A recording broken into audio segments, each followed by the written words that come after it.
Adică vrei să stăm în paturi diferite. Ne despărțim. Dacă tu îmi spui acum că tu vrei să stăm în paturi diferite, să dormim în același pat. Vorbesc foarte serios, nu poate de voi. Cum p***a mea măsori altfel decât cu 1 metru? Să zicem că ăsta e metru, da? Măsurăm partea cea mai lată a patului, adică de aici până aici. Deci am o întrebare. Atâta vine partea lată. Ai cea mai mare latura patului, da? Da, morți. Așa. Așa, bun. așa, Și așa, uite, așa iese, da? Așa n-are loc, da? Îl pui așa.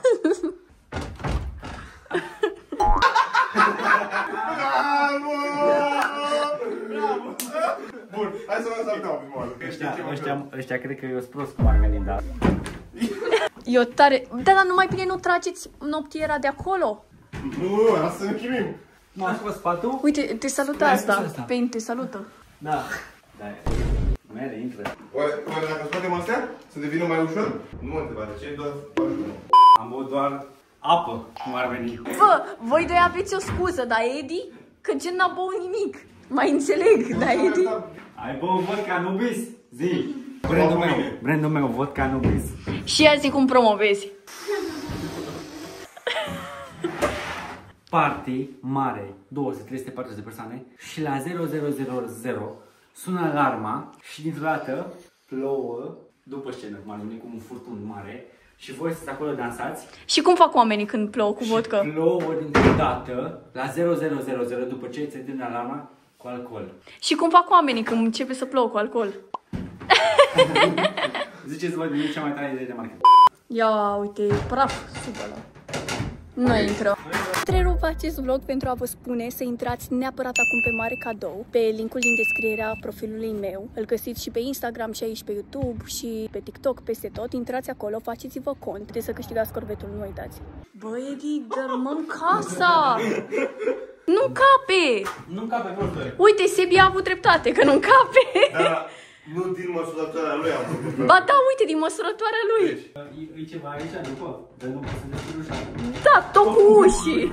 Bă, și ce goală e camera acum. Nu mai... Asta era camera mea de prințesă. Ai, vrea să împreuneze paturile? Cu un cuțit să desfacem șuruburile aici, să dăm asta la o parte. Mult mai practic, da. Întorce ăsta mai așa. Oh, băi ăsta! Mamă, cum se vede asta? Stai, împinge-l mai în față un pic. Dar nu merge. Da, împinge-l. Nu merge, împinge-l în față. Dărâmați casa, bă, s-a mișcat peretele. Ba, merge.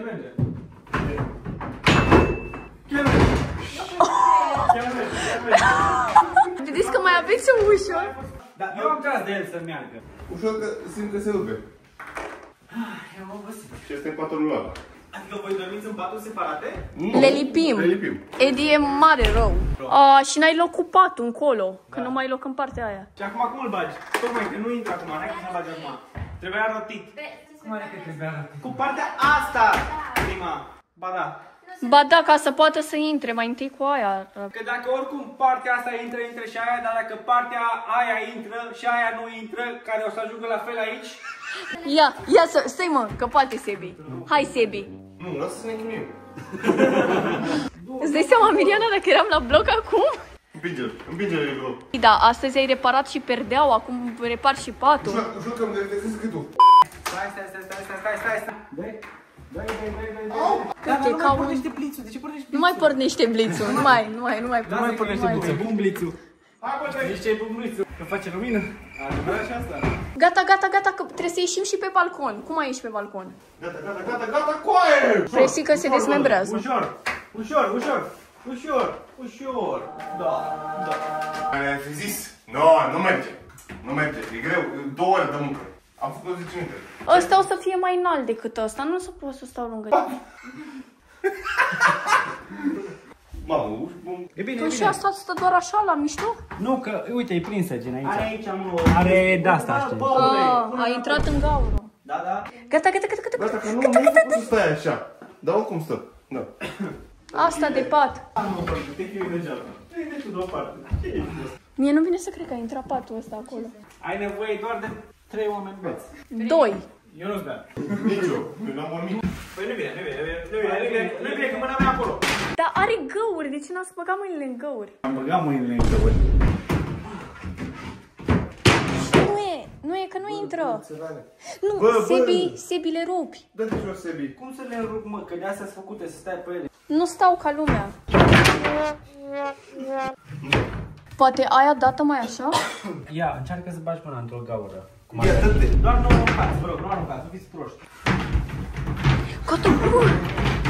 2 hours later. Hai, fii la 3 și da? Hai, 3 și. Zicea că vrei să dormi așa, cadă. Efectiv sunt în capătul celălalt. Al lumii. Uite, deci eu stau în gaură.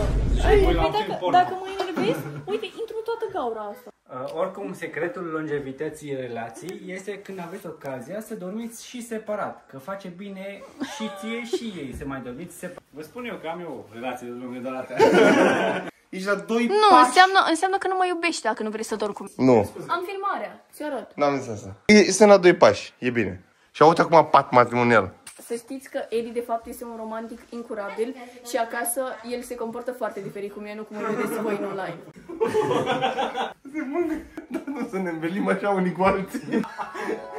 O venit toată Sebi la mine, am venit de la un party, ne-a dus taică de la un party și Sebi a dormit pe jos. Dar nu că am vrut eu să dorm neapărat în pat, am vrut eu să dorm pe jos. Știi cum am dormit? Nici a dormit, uite așa a dormit Sebi, pe jos, așa. Descoperit, înghiorit așa. Prefer să dorm pe jos și să am loc decât să dorm cu altul. Ce zicea Sebi acum 3 secunde? Aha, deci cu Sebi poți să stai în brate. Mă, ce drept, patul ăsta chiar e mic pentru tine, adică uitați unde ajung picioarele și stă cu capul... Uite picioarele mele. Fii atent! Mă lași să schimbi sticla aceea de moet din frigider? Nu astăzi. De ce? Ți-am mutat patul. Cum adică nu astăzi, după ce am muncit atâta? Nu azi? Cum adică nu azi? Mâine. Nu, după calculele mele, mâine nu este o zi potrivită în așa fel încât să putem bea moet. Astăzi am trudit, am mutat un pat, fără să-l rupem. Nu merităm și noi un moet. Mâine moet, mă. Dau și mâine moet. Și nu stau. Acum mi-am împingeau capul și uite, dacă mă întind, te uiți? Da, mai știu că n-ai loc, dar pe bune, cum, nici nu, trebuie să vin lângă tine ca să mă îmbrațe. Sau să cad în abis, aici. Caz în abis. Sau, nu, iau o pătură și pun aici, așa, și după pun țeafă deasupra. Dar mai rost ăsta atunci, ce mai poți dacă tot dormim în același pat amândoi? Adică vrei să stăm în paturi diferite. Ne despărțim.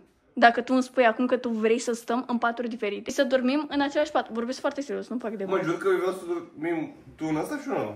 Adică tu îți dorești ca noi să dormim în paturi diferite, să nu mai stăm. Da, în aceeași cameră. Nu știu dacă se vede de aici, că... Mutăm mobila acum, băieți. A deschis sticla? Da, am deschis. Mâine. Da, zicea aia acum aici. Nu merge azi. Dacă urci în pod, acolo unde e ciudat, îl conving eu pe Eddie. Nu. Ba da. Nu azi, mâine. Avem timp să dormim când murim. Trebuie să ne bucurăm. Ce azi te-ai bucurat? S-a trezit. Păi și mi-a apărut la benzinărie sau benzinărie? Deci nu vomiți, da? E un cer, dar când conduce Eddie, conduce foarte... Agresiv, da. Agresiv, așa. Așa. Mie Accelerată! Frână! Îmbătat? Eu? Da? Nu. Nu mă, ce ai? Cum să simt bete? Vrei să ies pe geam să mă filmezi? Nu. Când zic că să-ți bate în geam și să zic unde vrei să la Galați.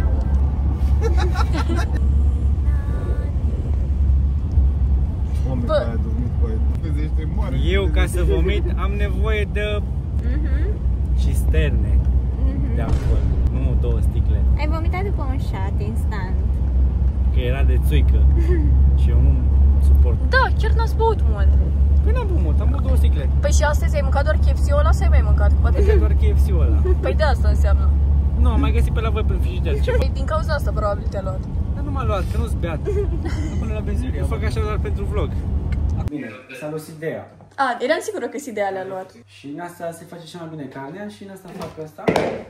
Tot frumos. Și ce faci? Paste? Paste carbonara. Ca la cooking show. Hai. Cum? Paste carbonara italienești, dar europene. Da. Păi zi ce o să faci pas cu pas. Fie la apă pun pastele. Așa. Aici pun toată smântâna. Doar un gălbenuș de ou. Multă sare, mult piper. Amesteci. După aia pun asta, panceta astea.